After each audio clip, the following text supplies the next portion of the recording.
Welcome back to the Unveiled podcast. I'm your host, Megan Murphy, and today is very special to me. Every so often, you meet someone whose presence shifts your entire frequency, someone who reminds you of what the human spirit is actually capable of. He's a Reiki master, a healer, and one of the most grounded, joy-filled souls I've ever met. Not because life has been easy, but because his connection to God and to joy is real. And today, he's sharing that with us. Hi, Horace. How are you? I am awesome, Megan. Thanks for inviting me here. Yes. Delighted to be here. Yes, you are awesome. That's why I invited you to be here. I want to start off with how I met you, how I was led to you. I was just cleaning my house, and I was actually in a bad mood whenever I got a phone call from my friend, Dr. Leslie Wells, from Faith Consciousness. And she says, Megan, I met this man and I feel so compelled to help him. And she was like, I'm so inspired. I haven't felt this inspired for about 5 or 6 years now. And I was like, what's going on here? She said, you just have to come with me to meet this guy. So normally I'll make up some excuse because I was in a bad mood. I didn't feel like going, but something in me said, you're going. And I got in the car and went, and then I met you. And when I walked in, it felt like I was entering a bubble of joy. Someone that's just completely immersed in joy. And I was like, how? I felt guilty because of the fact that I was like bitching about the most smallest things right before then, right? And just like irritated with my kid and all that. And then I see you, had just had your legs removed, and you were in there with a smile on your face and a calm presence. And I just was like, he has to be on the podcast. So I just want to thank you for being here again. And I just appreciate you sharing your energy with us today. Thanks for having me. So why don't you go into a little bit of a backstory and like tell us, how you got to where you are today and like what you used to do and how it all unfolded into this today. Okay, well, for about 20 years, I worked in mental health as a counselor and social worker. 11 and a half of those years was at a psychiatric facility called Charter Pines here in Charlotte, which no longer exists. But I really enjoyed that work, being able to help people. That was what my training was in mental health and counseling, that sort of thing. And after a while, I decided I wanted to do something different. So I went back to school and became a massage therapist. Wow, mental health to body work. Yeah. You're checking off all the marks then, right? And people used to ask me, well, why did you leave mental health? And my answer always was, or question, who said I left? Yeah. Because the way I saw it was now they're laying down instead of sitting up. Right. Oh, yeah, the mind-body connection. And you knew that. That's amazing. So you wanted to go deeper. Yes. Yeah. And it was also during that time, I got involved with, I wanted, since you mentioned mind, body, spirit, I saw the connection there and I wanted to go deeper into that. So I started taking yoga classes. And I remember I was really enjoying it. And during one of the classes, I sprung my ankle when I still had an ankle. Yeah. And my yoga teacher came up immediately. She stopped everything. She ran over and she put her hands on my leg. And I was so embarrassed because I thought, okay, all the attention's on me now. What is she doing? And I finally got the courage to ask her, lady, what are you doing? And she said, Reiki. This is back in 1989. Nobody has even heard of it that much at that point. I said, Ray who? She said, no, Reiki. I thought, okay. So I waited until the class was over with, because at the time I was taking that class at Central Piedmont. At the end of class, I said, what is this Ray person? He said, no, it's not a Ray person. It's Reiki. Or whatever. What is that? She said, I've only had the first level training, so I can't tell you a whole lot about it, but you need a Reiki master. I thought, oh, what? Said, you need a Reiki master to tell you more about it. Well, how do I find one of those? She said, I don't know. But that's what you need. So I went to the library downtown here in Charlotte, and I walked in, and there was this librarian, the typical kind with the bouffant hairdo and the cat eye glasses, Yes. with the string hanging down. And I said, I want information on Reiki. And she gave me that look. And you know the look we're talking about. The demonic look? No, with the look like this person has just developed 5 new heads on top of his shoulders. Right. Well, I always get the 3rd degree about it being demonic, right? So, yeah. So I said, okay, I'm going to go upstairs. And she followed me all the way to the elevator with her eyes. I go upstairs. Again, this is 1989. So I couldn't, I go into the R section. I saw radionics, ray this, ray that, no Reiki. And so I go back downstairs, and she follows me out the door with her eyes. And I thought, this is the most embarrassing thing I've ever gone through. So I think, how do I find out about this Reiki? It took about 2 more years, maybe 3 years. And I'm still working at the hospital at this point. And I went into a colleague of mine. She was a social worker working there. And come to find out, we're talking. And she mentioned it. She mentioned Reiki. I thought, I want to find out about that. How do you know about that? And she was actually studying to be a Reiki master. Isn't that amazing? I love the breadcrumb thing and how it just connects the dots. And Reiki did that to me too. Yeah. It kept showing up before I had any clue what it was. I kept hearing about it. The universe kept sending people to me to talk about it, but I didn't know exactly why I was being called into it. So I totally get what you're saying here. But no, she did not end up being my teacher, but we had a chance to talk, and she was able to, after work, because, working at a psych hospital can be very stressful. And she would put her hands on my shoulders to get me to relax and that sort of thing. So I had a chance to experience more of it. But then, now we're moving into 1994.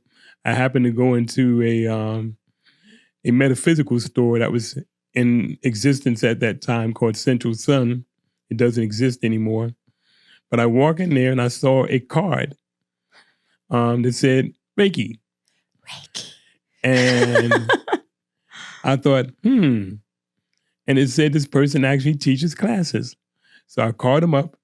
Said, sure. He actually he had just moved into the area and lived right down the street from the store. So I made an appointment to see him. And we ended up setting up a private class. And that was my first class that I had with Reiki.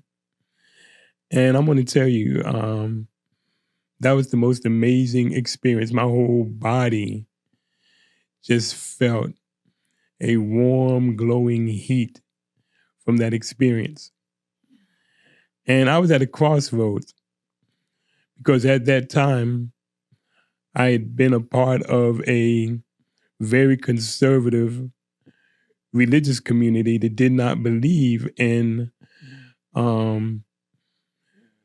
miraculous healing, I guess you could say. Or energy work even. Or energy work at all. So I was at a crossroads because I was thinking to myself, either this is a huge hallucination that I'm experiencing or this is real. And the one thing I pride myself on is believing when something is real. The feeling of it. And yes. And I said, okay, if this is real and I'm feeling this to be real, then everything I've been taught up to now must not be. Yeah. And I want to mention this too, because the reason why it was a significant crossroads for me, because up until that point, I had been involved in this very conservative religious community for over 20 years. Yeah. But then I know what I was feeling was definitely real. And it definitely wasn't demonic. Right. Like they try to make it out to be. Yeah. Right. And I mean, Jesus was a Reiki master himself, right? Exactly. I mean, that's what I don't understand, like why they think it's so out there. Yeah. You know, to heal with your hands, but then they want to take man-made pharmaceutical pills, but oh no, I don't want you to do any, energy work. To me, that's demonic. Yeah, exactly. Because a lot of the medications out there, the side effects, especially when they say side effects includes death. Suicide, too. And suicide. Well, why do I want to take that? Exactly. So I don't understand, though, why people are so afraid of Reiki. Have you had anybody tell you why? Other than the programming they receive. Yeah. I try to explain it this way. The founder of the system of Reiki, his name was Mikao Usui. And we like to belovedly refer to him as Usui Sensei. Mm-hmm. Of course, he was Japanese. And when he had his experience on the mountain, Mount Kurama, back in the day, he had such a profound experience as well. And he named it Reiki. And the term was actually around even before he had his experience. But he acknowledged it as that's what it was. Because the term Reiki is actually two words. Rei, which translates in many ways as either God or higher self or the universe or whatever term you want to use to refer to the divine. And of course, Ki is the Japanese term for energy.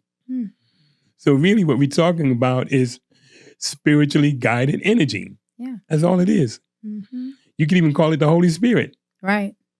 Because it is. That's what it is. Yeah. So I think many people become afraid because they hear a foreign term. They hear the term Reiki. And I always say if Usui was American, he probably would have called it the Holy Spirit. Yeah. But he wasn't. He was Japanese. So he called it Reiki. Right. And what I tell people, we all have Reiki because you wouldn't be alive. It's the chi in your body. Exactly. It's what keeps you moving. Mm-hmm. So it's nothing to be afraid of or to be ashamed of or any of that, because it's natural. It's what we all have. It's what we all share.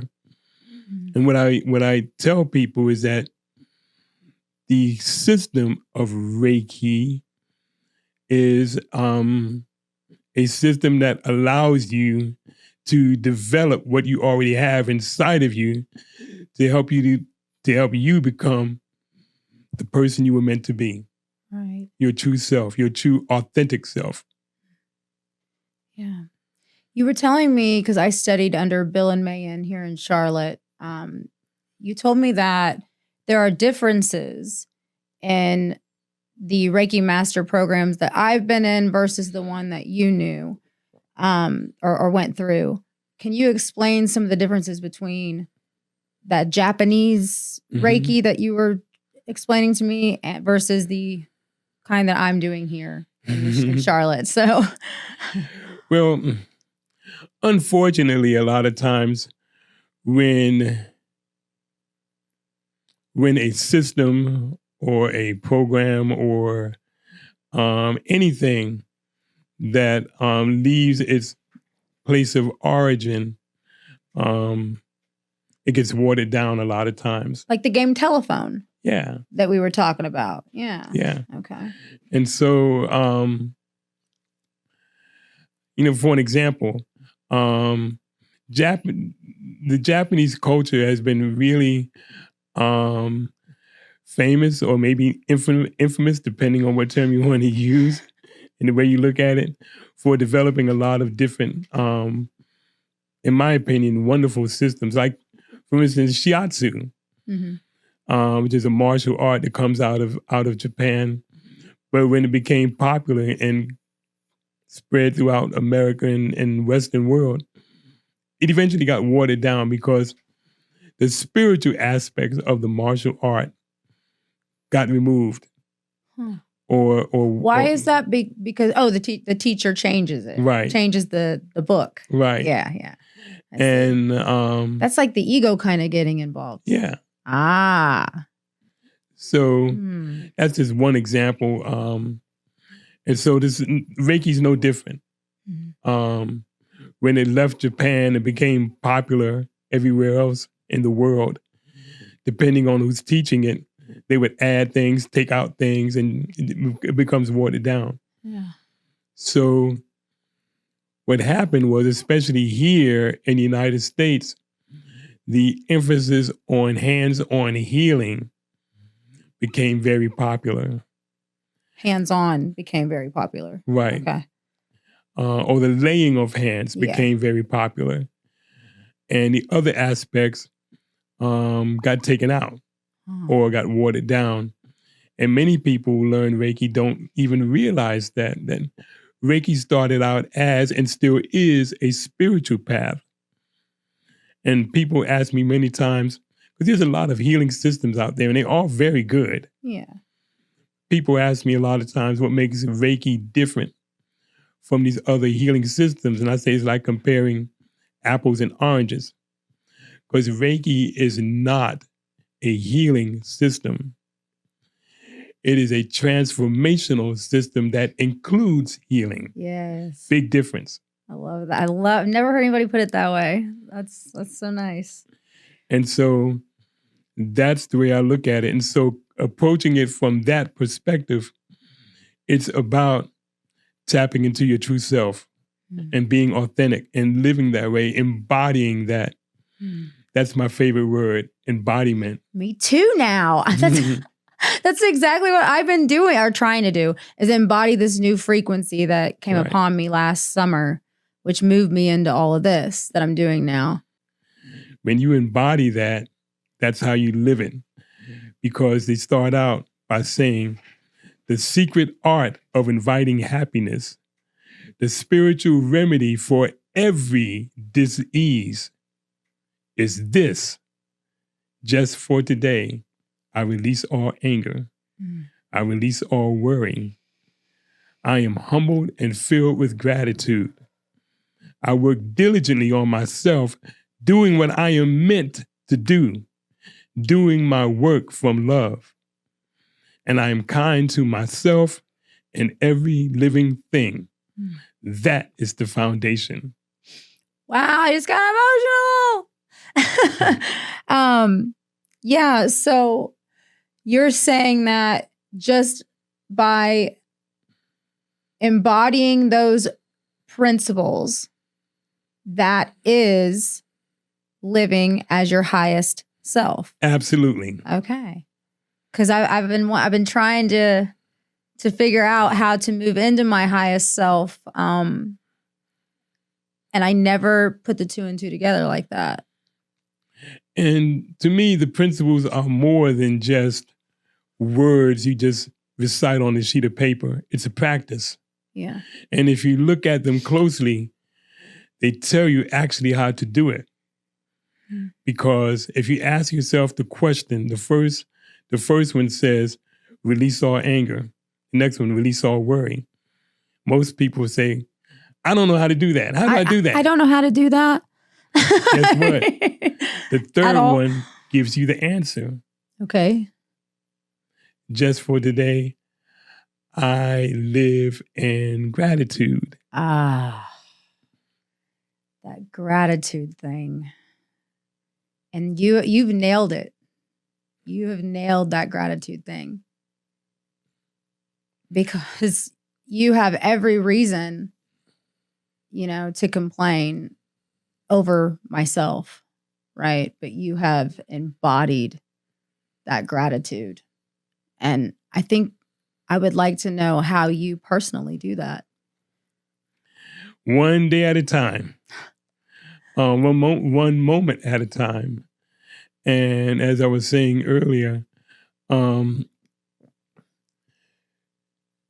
my body is my body, but I am more than just that. No, we are spiritual beings having human experiences. And when you really realize that, then you realize no matter what is happening to this body, it's not you. You are greater than that. I am greater than that. And my body is a temple, and I honor it, but I also realize that who I am is much more than that. Yeah. I am a reflection of source energy, and by being that, this body is just a physical representation of that. Where do you find your peace? Laughing. Your inner peace? Yeah. Yeah. Just, do you watch like funny movies all the time? Yeah. Oh, yeah. Angela Johnson just recently married now. Reyes, I think her last name is now. She used to make jokes. It's funny how this becomes synchronistic. She's part Mexican and part Native American. And she used to make jokes about Christian rappers. And then she met her husband, who's Puerto Rican, and he's a Christian rapper.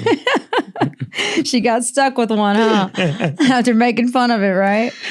So be careful what you intend and what you state. Yeah. I totally believe that. I totally believe that we manifest exactly what we think and what we believe. We put it out there.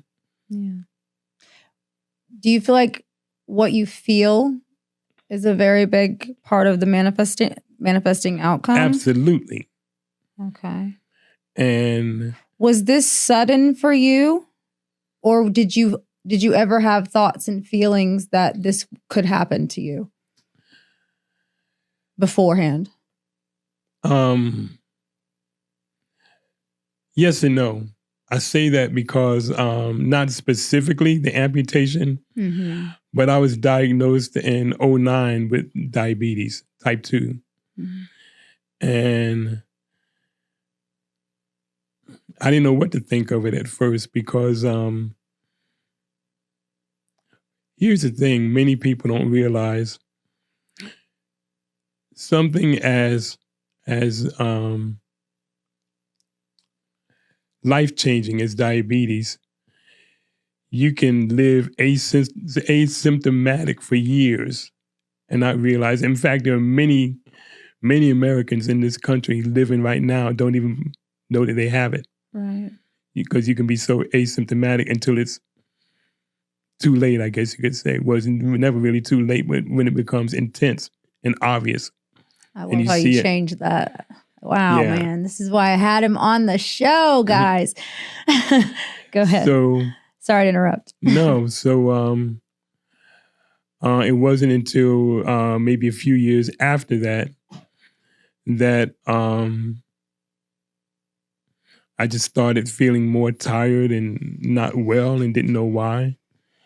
And that's when I went to see the doctor and they said, well, your body's real septic, which is their term saying just filled with poison. And is that from like the way you would eat? Think? Absolutely. Yeah. And see. Was it always like fast food and stuff? Or? No. But here's the thing. None of us are really trained in, or very few of us are trained in nutrition and knowing exactly what's good for us. Yeah. A lot of times we think we're eating what's really good for us, and it may not always be the best thing. Yeah. And anybody suffering with diabetes and the effects of diabetes, I like to say, it's not your fault. We live in a society where we're programmed and we live with our families who are doing the best that they know how to do many times. And so we think that's what we're supposed to do until we take the time.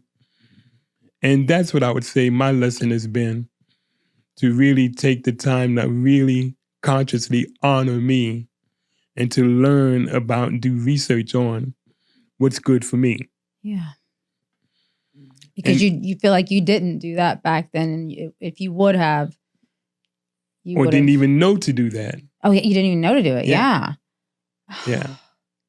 See, and then that kind of like, okay, then that feels like more injustice for you, right?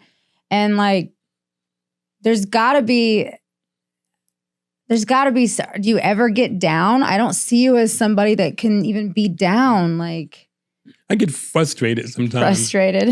Yeah. And that's what compels me to even do more research and find out what's going on, because I realize we live in this society in a broken healthcare system, broken educational system.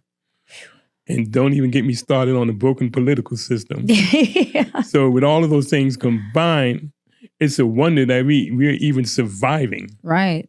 Right. So we're doing pretty good. Exactly. Yeah. So now I see it as just more lessons to learn when I have these experiences. Even with the latest hospitalization. And not just with the amputation, but I didn't mention also losing my voice.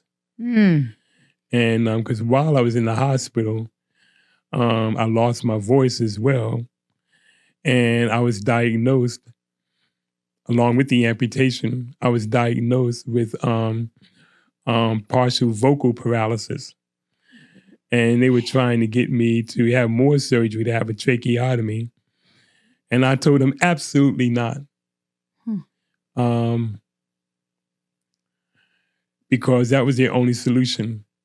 My grandma had a tracheotomy, and that was really a life-altering experience for her and for me, because she used to read bedtime stories to me growing up. And when she lost her voice, in case many people don't know what I'm talking about, a tracheotomy is when they basically operate on your vocal cords, sometimes having to take them out. Ooh. And you probably heard those people that sound very robotic. Yeah. And as a result, and it just changes their whole life. They can't really talk normal anymore. And that was devastating for me, because I lost my grandma's voice. Yeah. Reading to me. So I told them, absolutely not. I'm not having that done. They even tried to pressure me while I was in the hospital and in rehab to get the surgery. And I said, absolutely not. And that's when I found my voice. Through denying them, you found your voice. I love Exactly. that. And so I told them, no, absolutely not. I'm speaking my truth on this. I got chills. And I said, I'm going to do this my way. I'm going to do it a natural way. And the speech therapist I worked with was phenomenal. She gave me some breathing exercises. I totally believe it's all in the breath. That's why I stutter then a lot of the times when I'm talking. Not just because my mind goes so fast. I have a diaphragm that doesn't fully get the breath all the way down there. Yeah. So yeah, I didn't put two and two together like that. It's all in the breath. And the combination of those breathing exercises and some herbal treatments. There's a wonderful herb called mullein. It's amazing. And the combination of those things, and some Mucinex, a little bit of that, it got me to where I am now, where I'm able to speak again. That's only been within the past month, getting my voice back. And now with your voice back, you're on your first podcast. What in the world? This is amazing. I love it. And the wonderful thing about that as well, about a few weeks ago, where this became more a miraculous recovering, recovering, I guess you could say. we were at Heartlight for a concert. Vicky Byers was in town. If you don't know who Vicky Byers is, she used to be married to Dr. Michael Beckwith. Oh, yeah? Yeah. Huh. And she's an amazing singer and just amazing person in general.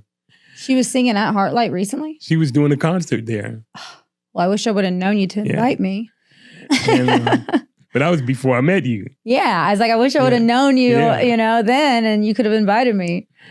So one of her songs at the end, she saved it for last. Because she was wanting to get the audience involved. And so she was saying, okay, I want this side to sing this part to sing that part, and this side to sing this part. And I'm thinking to myself, I'll be lucky to even croak something out. So she was giving everybody their part in the audience. And then she said, the guys, I want you to sing this bass part. Everybody looks at me because everybody knew I used to sing and be a bass singer. He said, sing this bass part. And something compelled me to sing, not thinking I'm not going to sing. And it came out. Mm. It came out very clear. I even surprised myself at that point. Like, wow. And everybody enjoyed it. But what I wanted to do at the end of the concert, I ran up and talked to her and I said, I want you to understand how that happened. And I was in the know before, it wasn't even a couple of days ago, I couldn't even speak. So when you invited us to sing, this was a miracle for me because I couldn't even speak, let alone even sing. Mm-mm. So she appreciated me sharing that story with her. What do you think happened? You just got to that a high enough frequency? I just say it was God, it was spirit. Yeah, I mean, a miracle just went, Wow. What does it mean to you that, 4 spiritual sinners are coming together to honor you and to help you get back on your feet? I'm blown away, actually. I have no words for it, actually. But what I am grateful for is to see them coming together, whether it's for me or for anybody, for that matter, because that's what it's all about, coming together. Too often, many spiritual communities tend to be cliquish. Yeah, they get catty. And they stay off to themselves. And I think it's just pretty awesome and amazing to see these spiritual centers come together for the greater good. All because of you. No? Because of you. Maybe I'm the catalyst. Yes, you are. You can take the credit. It's okay. It's all right. But I'm looking at it as the greater good of the communities being able to engage with each other. Wow. Whew. What have you learned about joy?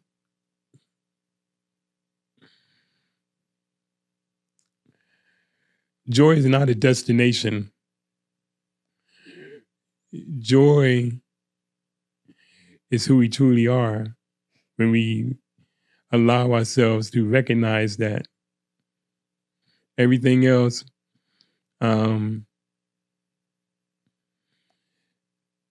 everything else is just illusion. When we sit back to really have the courage to listen to ourselves, then we tap into the joy. What do you think causes people to disconnect from it? Like, what's the tipping point of disconnect from joy? Well, we can go all day about that. Unfortunately, we're listening to everybody else but our inner self. God. We're listening to parents, other relatives, school, even the church, the community. Even our own ego. Telling us we're not worthy. Our own story even. Yeah, We're listening to our own narratives telling us to get out of it. Yeah. But our own narratives came from those situations. Yes. That's what happened. Yeah. And we keep playing the tapes over and over and over and over again. That I'm not good enough. I don't deserve. I'm not worthy.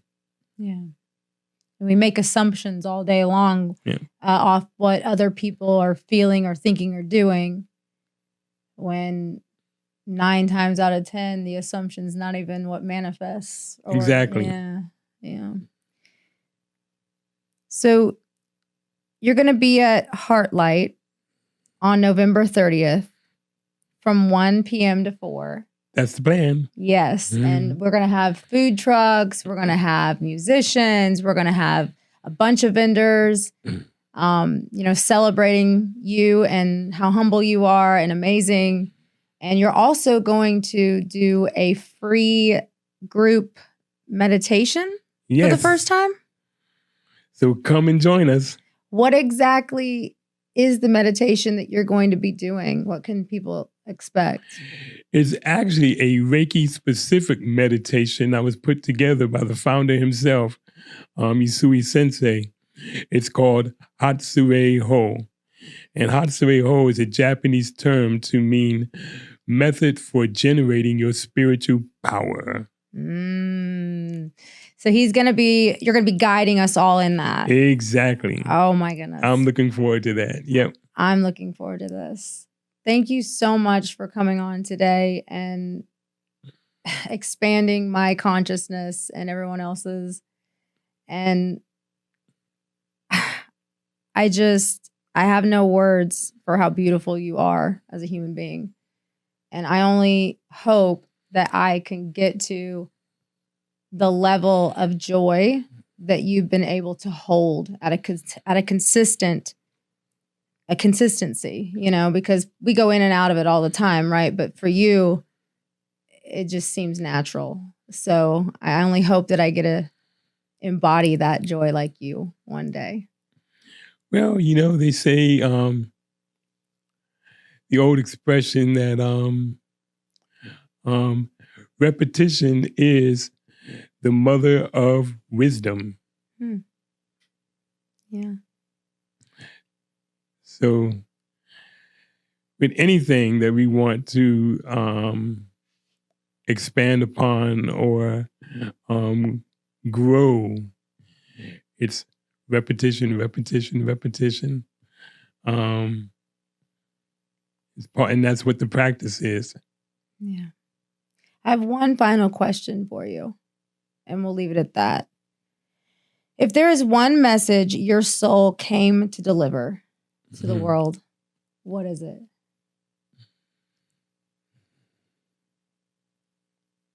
Be real. That's the first thing that came to me. Be real. And to me, what that means is moving from your heart. That's beautiful. There's an old cliche, which I can't say that I created because we hear it all the time, about to thine own self be true. Yeah. That is so true. What does that really mean? Sorry, that one last question. What does that really mean, to thyself be true? Embodying your true authenticity, not being fake, not trying to, back when I was coming up, we used to use the expression putting on airs. Pretending, all those terms that not just use, but we perform. Yeah. From performance to presence. Yeah. Yeah. Exactly. That's what I'm trying to move into.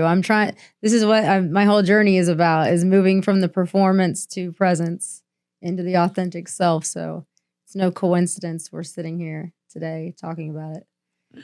And I tell people that part of being you is accepting all your feelings. Yeah, you're going to be angry sometimes. You want to piss people off. You're going to be pissed off. But at the same time, what helps me out is I breathe into that. just like we talked about earlier, about just looking at it as the clouds passing by and not be attached to it. Like, let it go.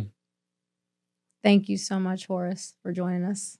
Thank you for having me. I appreciate it. I can't wait till the 30th. And I hope everybody comes out and sees Horace do his meditation. Oh, we're going to have a great time. Yes. Before we wrap, I just want to honor Horace. He is one of those rare people whose energy changes a room. He doesn't talk about joy, he carries it. He doesn't talk about faith, he lives it. I also want to honor the 4 spiritual centers coming together for this man. Heartlight, Awaken, Unity of Charlotte, and the Center for Spiritual Living, Charlotte. It's beautiful to see an entire community come together to help out. And right now, we get to support a man who has supported so many. If you felt his spirit today, come to the event, donate if it feels aligned, or simply just hold him in your prayers. Thank you for listening. And remember, always follow the frequency.